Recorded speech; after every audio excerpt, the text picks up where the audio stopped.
Today, let's talk about the kingdom fungus. Fungal diversity in nature and associated with humans is pretty diverse. Now, in general, what we think about with fungus is typically negative, right? But what I want you to start thinking about is, rather than just thinking about it as being a fungus, think about it as being a decomposer, meaning that it has a very important role in the environment for recycling nutrients and other components that are necessary for organisms in the environment to live on.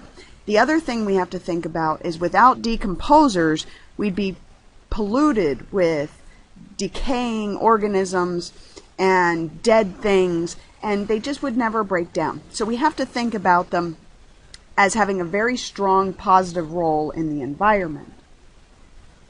At this point, we've identified about 77,000 different species of fungus. So very, very diverse. Now, we've talked about chytrids. We talked about them with protists.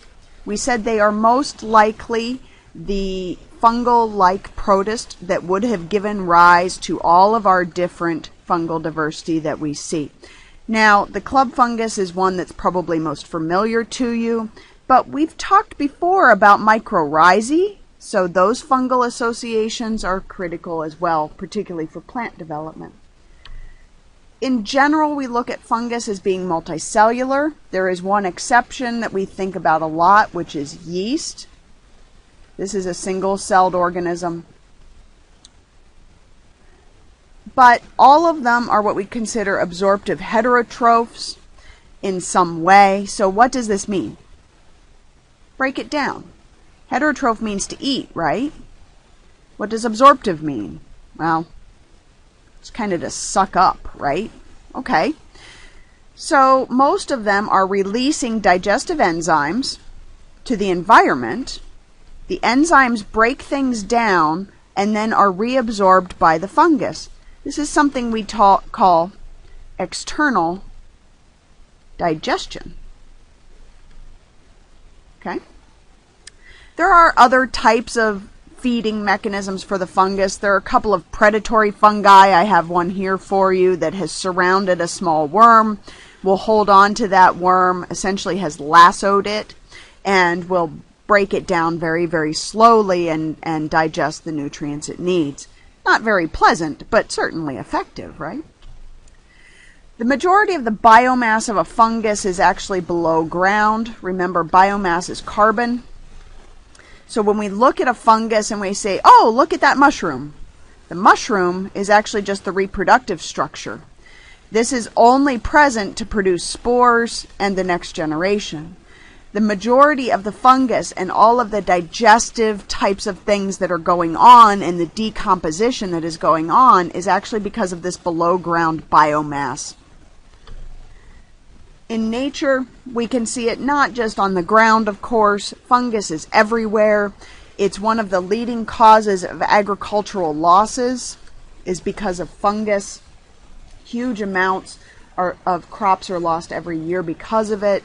But we can also look at it as being negative in our homes. We see mildew and mold associated with our basements often. This in humans is something known as ringworm. It is not a worm at all. It's actually a fungus. Okay, so if you have ringworm, you would actually take antifungal medications. It's not a worm, I promise. You're not being invaded. But we also look at benefits. Fungus doesn't always have to be negative. So we have a lot of drugs that are based in molds and fungus. Penicillin is a primary one. Statins, which are cholesterol-lowering drugs, are huge on the market now in pharmaceuticals, all of which are based in fungus.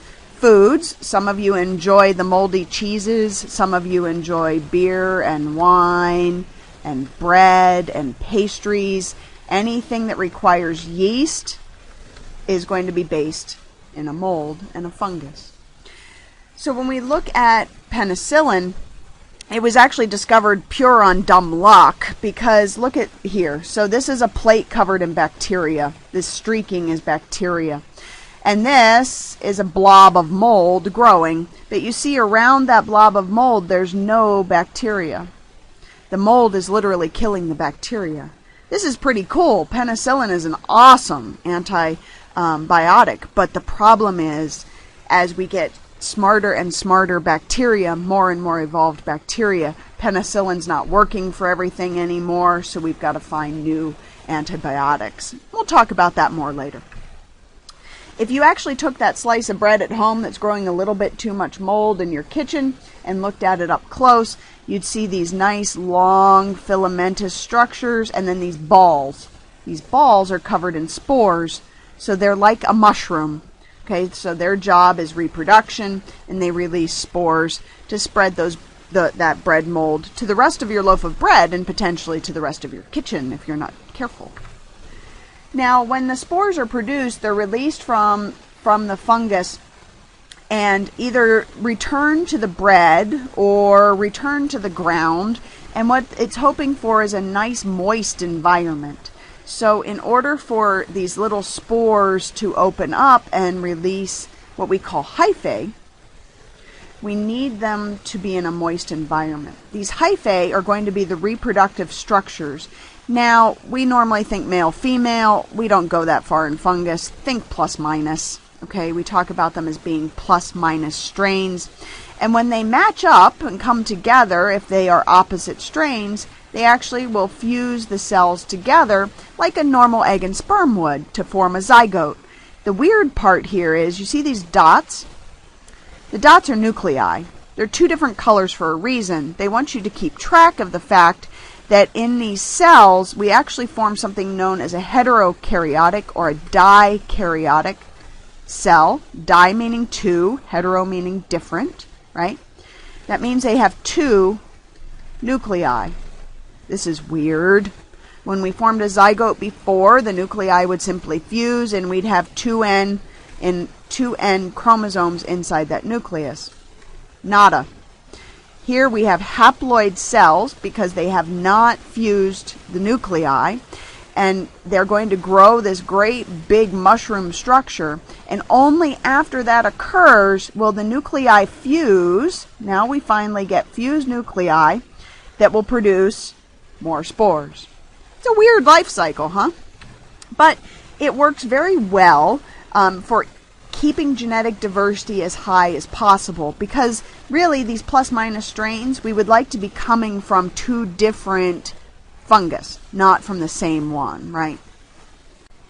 So when we look at different categories of fungus, we can think about the normal ones that we're used to, club fungus that we eat and so on, yeast that we look at in the environment. But we also want to think about the relationships that fungus has with other organisms. These are probably the most important.